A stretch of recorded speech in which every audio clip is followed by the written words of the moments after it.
La Iglesia latinoamericana fue sacudida en estas últimas semanas por varios terremotos, que sin embargo tienen su epicentro en el Vaticano. Parece que alguien está queriendo cancelar dos pontificados para volver a los años 60. Buenos días, mi nombre es Julio Loredo. Bienvenidos en el canal Visto desde Roma.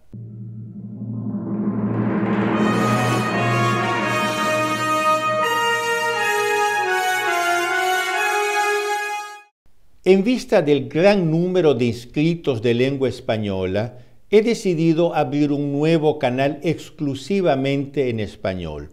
Son los mismos vídeos, pero todo en nuestra lengua. Se llama Visto desde Roma. Si ya me estás viendo en el nuevo canal, te agradezco enormemente. Si me estás todavía viendo en el viejo canal italiano, te pido encarecidamente que te inscribas al nuevo canal en español, Visto desde Roma, para continuar a recibir estos mismos vídeos, pero en tu propia lengua. Puedes hacerlo en el enlace indicado abajo en la descripción del vídeo.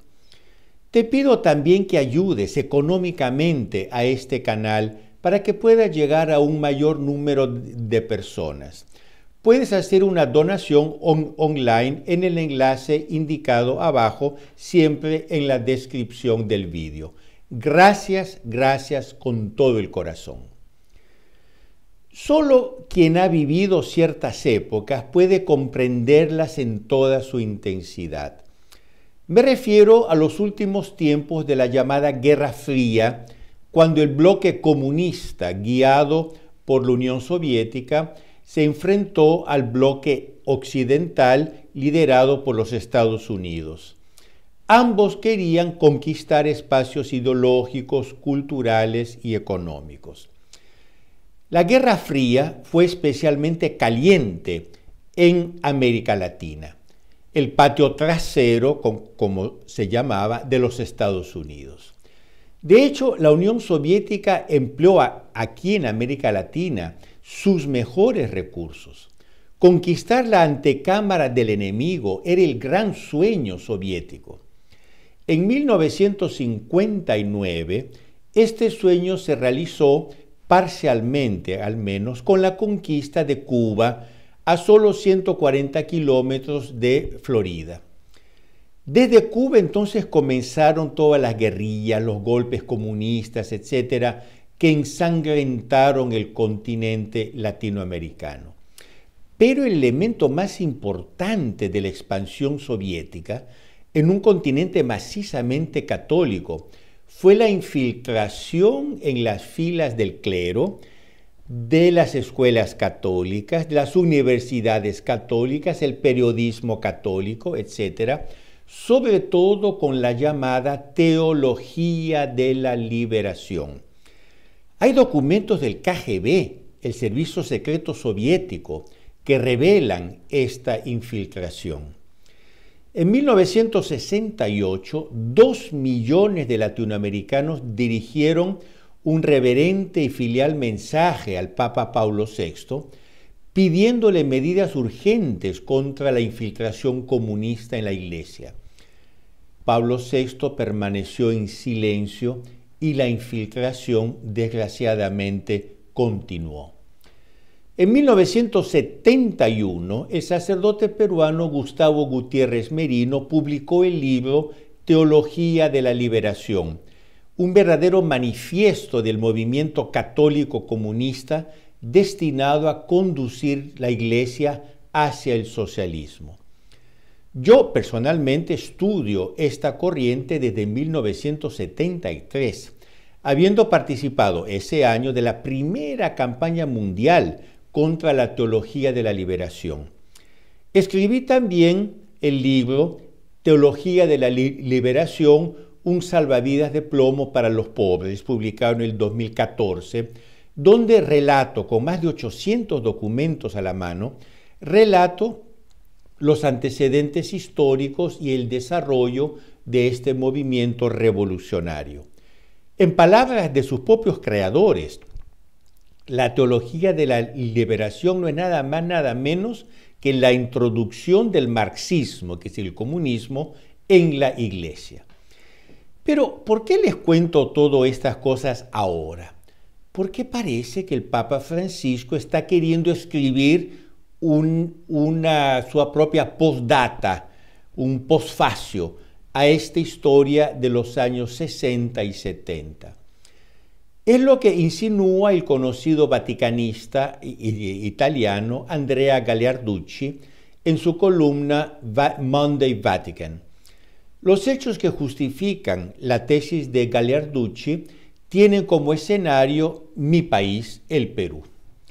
Primer hecho, un movimiento aprobado canónicamente por el Papa Juan Pablo II, el Sodalicium Christiane Vitae, que se oponía a la teología de la liberación, pero que, por desgracia, tuvo un fundador culpable de abusos, manchando así fatalmente cualquier causa justa sostenida por el movimiento, acaba de ser disuelto por el Papa Francisco en una operación que tuvo una gran cobertura mediática. Para tomar esta decisión contra el sodalicio, el Papa Francisco siguió el consejo de los dos cardenales creados por él, quiere decir Carlos Castillo y Pedro Barreto, ambos simpatizantes de la teología de la liberación, con vínculos incluso con la extrema izquierda. El otro hecho se refiere al ex arzobispo de Lima, el cardenal Juan Luis Cipriani, ahora residente en España, quien también es objeto de medidas disciplinarias que se desarrollan en medio de un caso enredadísimo y contradictorio, acompañado de una estridente campaña publicitaria contra él.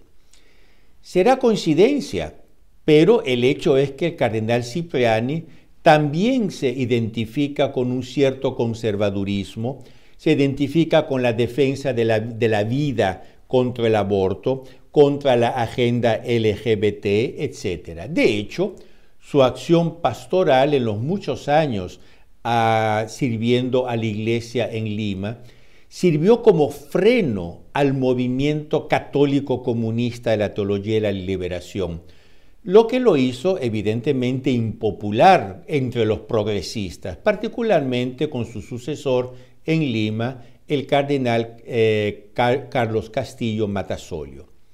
Ahora, ¿qué relación hay entre los dos casos? Quiere decir, entre la disolución de sodalicio y las medidas disciplinarias contra el cardenal Cipriani.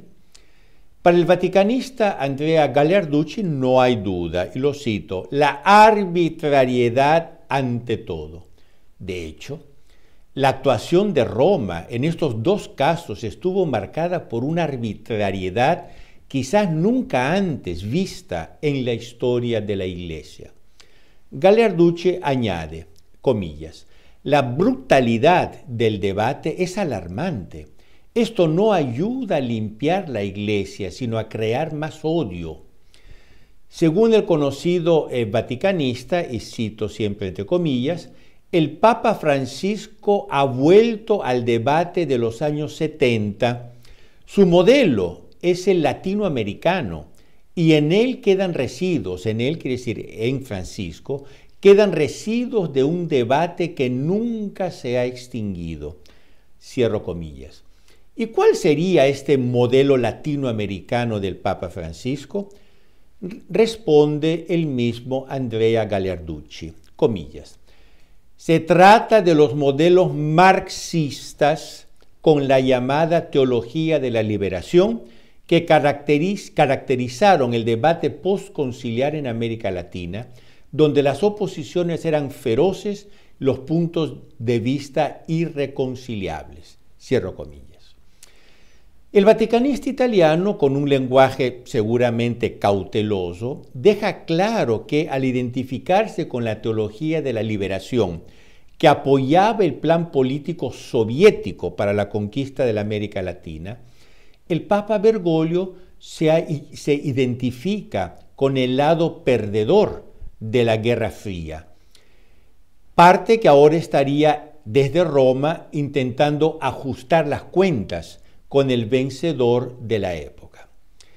Y cito Gagliarducci, comillas, parece que en este momento todos los protagonistas de ese gran debate, todos aquellos que apoyaron las posiciones de Juan Pablo II y de Benedicto XVI, se han convertido en blanco de ataques, cierro comillas. Es decir, todos los que se oponían al comunismo, todos los que se oponían al plan soviético de conquista de la América Latina, según el vaticanista Gagliarducci, se han convertido hoy en blanco de ataques de parte del Papa Francisco. Otras fuentes añaden que desde la Santa Sede se han filtrado a los medios de comunicación informaciones confidenciales sobre los hechos citados, precisamente para avivar las llamas de la polémica revanchista. De hecho, el caso contra el cardenal Cipriani estalló ¿dónde? En las páginas del diario español El País. Ahora, yo me pregunto, ¿quién filtró estos documentos secretos al órgano socialista español? Observadores peruanos también plantean dudas de que todo este alboroto se esté utilizando para influir en las elecciones presidenciales del 2026, en las que la derecha podría regresar al poder, lo cual obviamente es algo para ellos para evitar absolutamente. Y yo termino con una pregunta que puede sonar también como un reproche. A principios de la década de 1960, América Latina era al 95% católica. Hoy en día esa cifra va en torno a los 59%. ¿Qué pasó? ¿Por qué esa sangría de fieles? Los analistas, entre ellos nada más nada menos que el Papa Benedicto XVI, coinciden en decir que uno de los principales culpables fue la teología de la liberación, que, al sustituir la religión por planteamientos políticos de izquierda, de extrema izquierda, alejó a muchos creyentes empujándolos a las filas de las sectas protestantes. ¡Qué enorme responsabilidad! ¡Qué duras cuentas tendrán que presentar estos señores a Dios! Y hoy, con los frutos podridos de esta ideología a la vista de todos, aún hay gente que quiere volver a esa época. Queridos amigos, no olviden de darle un like a este video y a compartirlo con sus amigos. Por favor, ayúdenme a hacer crecer este canal para que más personas puedan mantenerse informadas de lo que está pasando en la iglesia directamente desde aquí, desde Roma. Por favor, ayuden también económicamente este canal haciendo una donación en el enlace indicado abajo. Y si quieren saber más sobre la teología de la liberación, lean mi libro que pueden encontrar fácilmente en internet. Teología de la liberación, un salvavidas de plomo para los pobres. Y nosotros nos vemos la semana que viene, siempre aquí en el canal Visto desde Roma. Arrivederci.